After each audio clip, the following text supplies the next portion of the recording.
आज अकोले इंटरचेंजपासून जो प्रवास आत्तापर्यंत केला होता त्यावेळेस आपण इथे येऊन थांबायचो.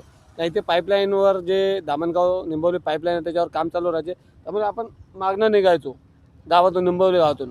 आज आपला तो तेवढा फेरा वाचलेला, साधारणतः 15-20 मिनटाचा अंतर आपला वाचलेलं आहे. आपण 2 मिनटात पार मुंबई नाशिक बायपासपर्यंत पोहोचलो, सांगऱ्या रिसॉर्टपर्यंत. पण लांबच गावापासून जे आपले सबस्क्रायबर त्यांच्या डिमांडनुसार लांबच गावापासून सुरुवात केलेली ते मुंबई नाशिक हायवेपर्यंत, म्हणजे सांगऱ्या रिसॉर्ट इथे बाजूला, तिथपर्यंत आपण प्रवास केलेला आहे. सर्वात पहिलं म्हणजे लांबच गावाजवळ 3-4 रोज मी रस्ता चुकलो, कारण सर्व रस्ते बंद करण्यात आलेले. आत्ताच्या घडीला जर तुम्ही कुठनं हा प्रवास करत असाल तर माहिती पूर्ण घ्या, मगच निघा.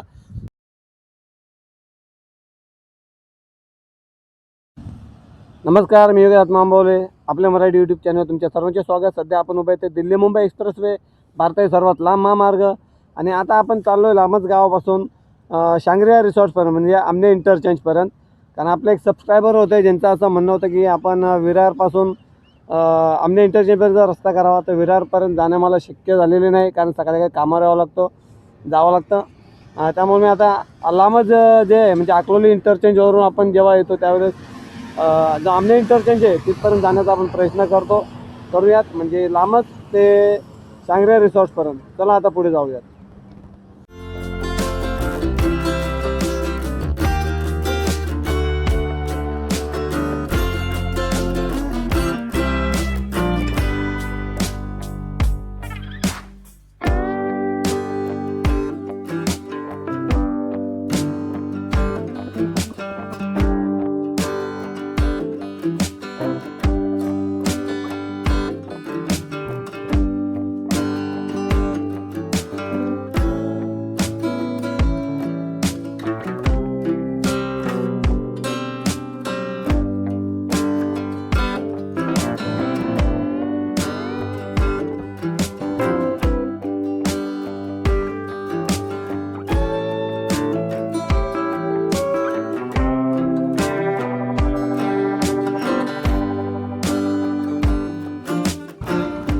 वाड्याहून भिवंडीकडे जाणारा रस्ता, आणि भिवंडी वाडा रोडवर आपण जो दिल्ली मुंबई एक्सप्रेसवे आहे त्या दिल्ली मुंबई एक्सप्रेसवरनं प्रवास करीत आहोत. आणि तुम्ही पाहू शकता कामे अजूनसुद्धा सुरू आहे. आपण ब्रिजवर आहोत ते भिवंडी वाडा रोडच्या रस्त्यावर, आणि तुम्ही पाहू शकता रस्त्याची देखील कामे सुरू आहेत. एक सांगायचे तात्पर्य असे की हा जो लांबच गाव आहे, लांबच गावाच्या ठिकाणी एक एक्झिट आणि एंट्री पॉईंट देण्याचा विचार सुरू होता. कारण अकोले इंटरचेंजवरून सुरू होणारा जो दिल्ली मुंबई एक्सप्रेसचा पट्टा आहे तिकडे डायरेक्ट आमने इंटरचेंजपर्यंत आहे.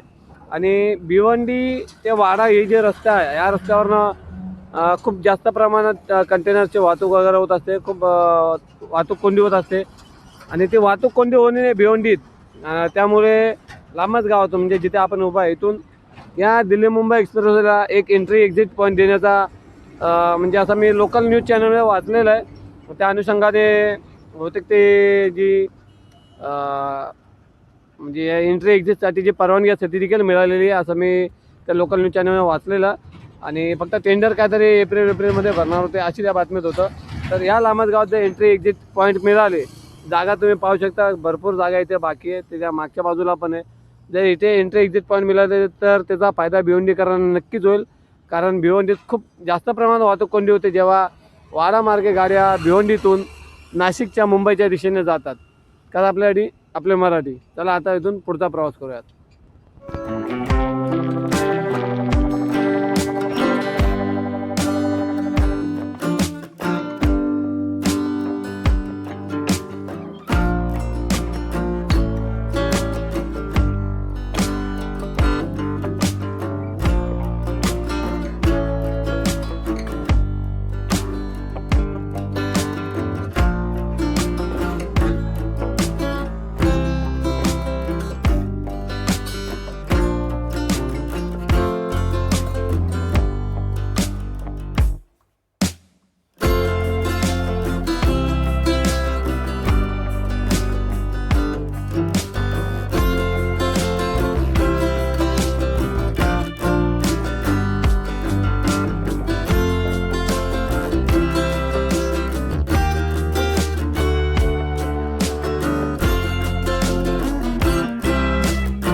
धामणगाव निंबवली पाईपलाईन.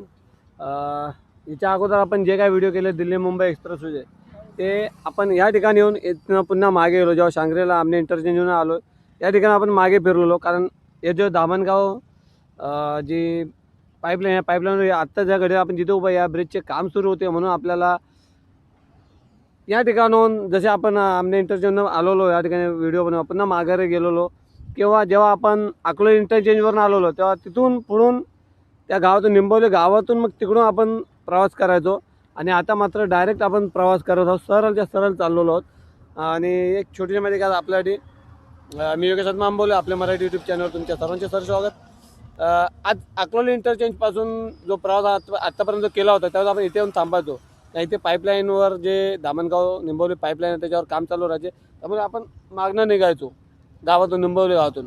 आज आपला तो तेवढा फेरा वाचलेला, साधारणतः 15-20 मिनटाचा अंतर आपला वाचलेलं आहे. आपण 2 मिनटात पार मुंबई नाशिक बायपासपर्यंत पोहोचलो आहोत, सांगऱ्या रिसॉर्टपर्यंत. चला आता जाऊयात, पुढचा प्रवास पाहूयात. आणि ही निंबवली धामणगाव पाईपलाईन आणि समोर मुंबई नाशिक हायवे समोरच दिसतो 2 मिनटाच्या अंतरावर. चला जाऊयात.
फायनली आपण मुंबई नाशिक महामार्ग जो आहे त्या ठिकाणी पोहोचलेलो आहोत.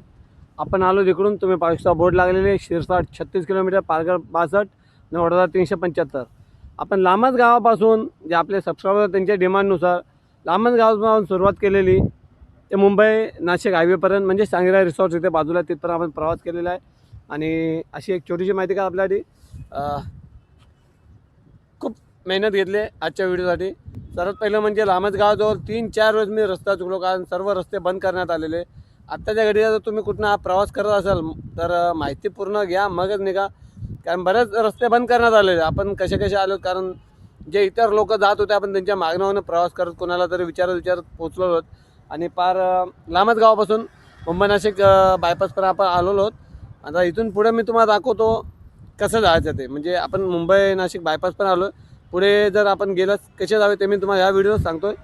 जसे आपण इथून वरती जाऊ मुंबई नाशिक बायपासला, इथून साधारणतः 2 किलोमीटर अंतरावर साईधारा इंटरचेंज बनत आहे. इथूनच पुढे समोर कुक्षे इंटरचेंज बनत आहे आणि त्याच्या पुढे आमने इंटरचेंज ऑलरेडी रेडी आहे. जेव्हा आपण गुजरात मार्ग येऊ त्यावेळेस मुंबईला जाण्याकरता आपल्याला जे इथून पुढे गेल्यावर कुक्षे इंटरचेंजचं काम सुरू आहे. मी अगोदर व्हिडिओ टाकला आहे, मला वाटतं काल परवा. त्या कुक्षे इंटरचेंजवर वळण घेऊन साईधारा इंटरचेंजला उतरणं आहे, तेव्हाच मग आपल्याला मुंबईला जायला मिळणार आहे. अशा प्रकारचं वळण राहील. आणि नाशिकला जाण्याकरता सुद्धा सेम वळण राहील. फक्त इतकंच आहे की इथून गेला कुक्षे इंटरचेंजला चढल्यावर सायदारा इंटरचेंजवरनं फिरून खालती मग नाशिकला जावे लागणार आहे. आणि जर पनवेलला बदलापूरला जायचं असेल तर तुम्ही अकलोली इंटरचेंज किंवा विरारवरनं आलं सर सलग जाणं आहे. आणि मी सांगतो अंदाजे अर्ध्या तासात तुम्ही बदलापूरला पोहोचता इथून, अर्ध्या तासात.